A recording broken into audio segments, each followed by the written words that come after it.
What is going on, gamers? Welcome to the end of 2013, and this is my top 10 video games of 2013. So thank you so much for watching, it means a lot, and I am very excited to get through this list and let you guys know my top 10 games of 2013. Now before I start, I just want to say thank you again. Thank you so much to everybody who watches my videos, everyone who subscribed, everyone who told your friends about me, everyone who commented on a video saying great job, keep it up. Thank you. It means a lot, and I cannot wait to get into 2014 and get tons of more subscribers and, you know, share my feelings about games with the world, because I am a gamer for life. I really am, and I hope you guys are too. Everyone who subscribes is a gamer for life, so that's what kind of the community I want to make. But all these games that I'm about to announce, they all are from 1 to 10 amazing. I will recommend them to you 100%. If you can play them, play them. But the top 5 are like my special top 5 that I really had a hard time choosing on from 5 to 1. So, but 6 to 10 are all amazing. These are all not from least to greatest or from best to worstest. They're all really good. So do keep that in mind. But let's start off this video, and here's number 10. Number 10. Rise: Son of Rome is my bottom of the top 10 list, not because it's the worst, not because I didn't like it the most. I actually loved Rise: Son of Rome. It was one of the most, how can I say, most impressive launch game for the Xbox One. The story wasn't as long as GTA 5 or Assassin's Creed 4, but the combat was really just brutal. The graphics looked incredible. The storyline, it had something to it. You know, I love the old Roman times. I love that era, so it really was awesome to play throughout the whole thing as Marius and go through a just crazy storyline of vengeance and blood and barbarian flesh with your sword and shield and your just armada of Roman soldiers. So Rise: Son of Rome was a really, really good Xbox One launch game, and if you have an Xbox One and you're contemplating on getting it, give it a chance. Number 9. Dead Rising 3 takes the number 9 spot of 2013's Games of the Year, but to me, it deserves way more than that. I'm putting on a number 9 because there's just so much more games out that I really, really loved, and it was so hard to put this top 10 list together because I deserve that all these games deserve like at least the top 5 spot. But Dead Rising 3, I put it on number 9. The story is great. I haven't beat it yet. I really want to continue on my channel. The combat, oh my gosh, you can pick up anything. There is thousands and thousands upon thousands of zombies on the screen at once. It is ridiculous. It looks crazy when you're standing and looking at that horde of zombies and you have no weapons, no life, no way to get past them, but you have to for the sake of the story. It is scary. It really is, and I loved that feeling that Dead Rising 3 gave me. If you have the means to go get it, go get it. It is awesome. Dead Rising 3, Xbox One, number 9. Number 8. Another open world zombie game takes the number 8 slot, and that is State of Decay. I think State of Decay, for what it was, just an arcade title, was very impressive. Undead Labs did an incredible job with this game. You can get it on Xbox Live, PC, and PS3, I believe, but I played it on Xbox, and it was awesome. Going around the world is actually really big too.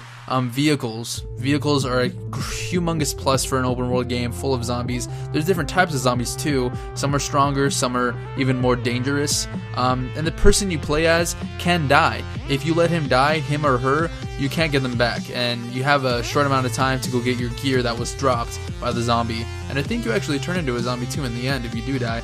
So just a lot of really cool small stuff. You can move all of your camp to another location. You can fortify that location. You can set up a watchtower. It just really is the perfect antidote for your zombie crave if you really want to play that. So State of Decay, check it out if you want. I think it's $15 on the Xbox Live Marketplace and PlayStation Store, so go get it. Number 7. Far Cry 3 Blood Dragon takes its rightful place as number 7 on my list. And number 7 might not seem like the best, but oh my gosh, Far Cry 3 Blood Dragon is an intense, crazy, super fun, and I'm just gonna say again, fun arcade title for all consoles. It is amazing.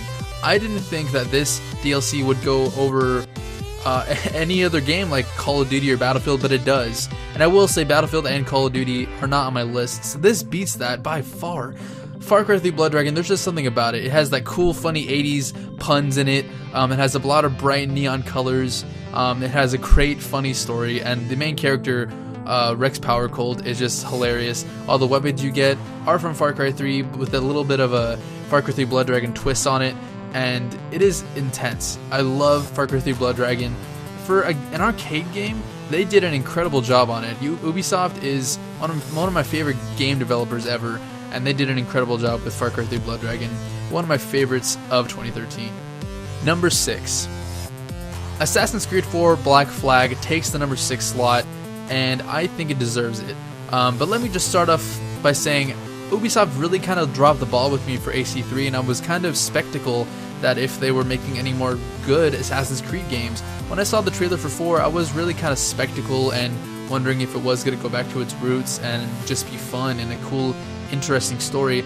And I was right, and Assassin's Creed 4 is one of the best open world experiences and Assassin's Creed experiences I have had in a long time, since all the way to Assassin's Creed 2. I think that Edward Kenway is a perfect example of an awesome main character. I believe that he pulled off the role as an assassin perfectly. He's a pirate by heart, but an assassin second, and I think that this whole story, I think the way they came off of Desmond dying in the third one really well. They could have done it horrible. They really could have. They could have just jumbled up a bunch of nonsense, put it in a game, and put a number 4 sticker on it. But they didn't do that. They actually made it really good. So if you have the means of playing AC4, go play it. And I would recommend it on Xbox One. Xbox 360, it's fun, but the One, you get the full immersive experience. The world is alive. The sea is is another story for another time. But AC4, number 6. Let's move on. Number 5. Now, ironically, this game takes the number 5 slot, and that is Grand Theft Auto 5. Let me just summarize Grand Theft Auto in like 3 words. Crazy, over-the-top, open-world experience. This game really is insane. From all the 3 characters, from Franklin to Michael to Trevor, for God's sakes, this whole incredible experience is ridiculous. From start to finish, you really dive into the world of these 3 main characters, their lives, their personal problems. Trevor, let me just, don't get me started on Trevor, but Michael and Franklin and Trevor, all of them are awesome. The mechanics in this game, perfect. The shooting mechanics, the driving mechanics, the story itself is very intriguing and funny. This game is so hilarious. I laughed so many times. When I did my walkthrough on this game, it was awesome. I loved GTA 5 so much, so it deserves the top 5 spot, I think. And if you have the means to go get it, get it. It is so fun, and GTA Online just eats up hours and hours of your day. It does. It is so fun. Watch out for random people, though. They might shoot you and take your money. So yes, GTA 5 on the top 5 spot. Ridiculous. That's all I can really say about that. Let's move on. Number 4. Beyond Two Souls, I think, is without a doubt a perfect match for the number 4 slot in my top 10 list. This game was so emotional and so gripping and so nuts. It really is nuts from start to finish. You feel for Jodie Holmes. Ellen Page does a fantastic job as playing as her. Quantic Dream put together an incredible story. David Cage wrote and directed this game beautifully, and the ending, I did not see that coming. That twist was BioShock Infinite status, I would say, for a twist. It was awesome. I think Beyond Two Souls is a perfect masterpiece to send off PlayStation 3's generation with a bang.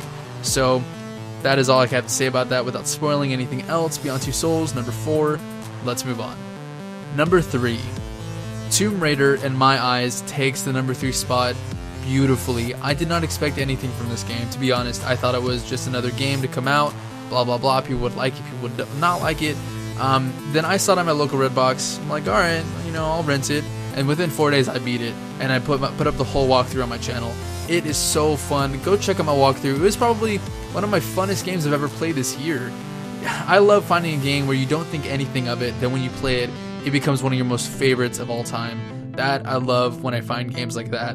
And Tomb Raider is one of those games. It proudly deserves a number 3 slot on my top 10 list of 2013. So if you have the means to go play it, go. It is amazing. I guarantee it'll be a ride from start to finish. And Laura, oh man, she gets her butt whooped in this game, but she also kicks butt.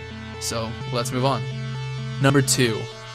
The Last of Us, without a doubt, takes the number 2 slot for my top 10 games of 2013. This game itself is incredible, from the story to the gameplay to the graphics to just back to the story, and the overall relationship between Joel and Ellie itself is worth the money, because you take control of Joel and Ellie sometimes, but you get to see what they go through from a world that has been ravaged by a disease, by a crazy just fungal and virus that makes clickers and boomers and a lot of crazy and creepy people just show up out of nowhere, try to kill you. And I have to say that Naughty Dog they crafted an incredible world. I cannot wait for the sequel. I cannot wait for the DLC to come out early next year. And I think The Last of Us deserves Game of the Year in my eyes. I was really contemplating on the first one and this slot, number 1 and number 2 games of the year for me, because they're both just so good. They both deserve Game of the Year. They both deserve so much more than what they already have. They're both still so successful, but The Last of Us is amazing. I played through it twice, and I want to play through it a third, a fourth, a fifth. There's not that many games that make me want to play through it more than once. And I have to say, the multiplayer for this game, hours on end, had so much fun with my friends. Go play it if you can. The Last of Us, an incredible gaming experience for the PlayStation 3 and for 2013. And the last and final game, number 1 of the year for me, is BioShock Infinite. Oh man, I love this game. This game is the best game of the year for me. Irrational Games made an incredible gaming experience that I will remember till the day I die. Playing as Booker DeWitt and, having Elizabeth on our left or right or behind us, throwing us stuff, helping us out. Her by herself is the greatest mystery I can ever imagine. But this story, the combat, the gameplay, everything I love about BioShock is in BioShock Infinite times 10. Oh man, So the story itself is nuts. The ending to me was so insane that I had to think about it overnight, because I'm like, did that just happen? Is all this like real? So I had to just applaud Ken Levine and everyone at Irrational Games. Thank you so much for making this game amazing. It is my number 1 for 2013. It was incredible, and I was really, like I said, contemplating on BioShock Infinite and The Last of Us between number 1 and 2, and I just had to pick BioShock Infinite. Overall, I am a longer BioShock fan over The Last of Us, but I still love both of them. But I think BioShock Infinite really was amazing this year. If you have not played it, go play it. Along with the DLC, you return to Rapture in the DLC. That alone is amazing. But that is it, gamers. That is my top 10 list of 2013. And before I end the video, I just want to say thank you so much to everyone who watched, everyone who subscribed, everyone who commented saying great things about my channel. Thank you from the bottom of my gaming heart. It is awesome of you guys. And thank you for spreading the word of G4L. And what I really want to do by the end of the first quarter of next year is get over 2,000 subscribers. And if I can do that, I think that will set another milestone for G4L. And what you can do is just reblog this video, repost it on your Twitter, your Tumblr, your Facebook, and spread the word of my channel so I can just reach out my hands of awesomeness and just show everyone that G4L is here to stay and is one of the best gaming communities on YouTube. So thank you so much for watching. And that is it. 2013 is done. I cannot wait for 2014. Now that the new generation consoles are out, a lot of really interesting cool games are going to come out next year.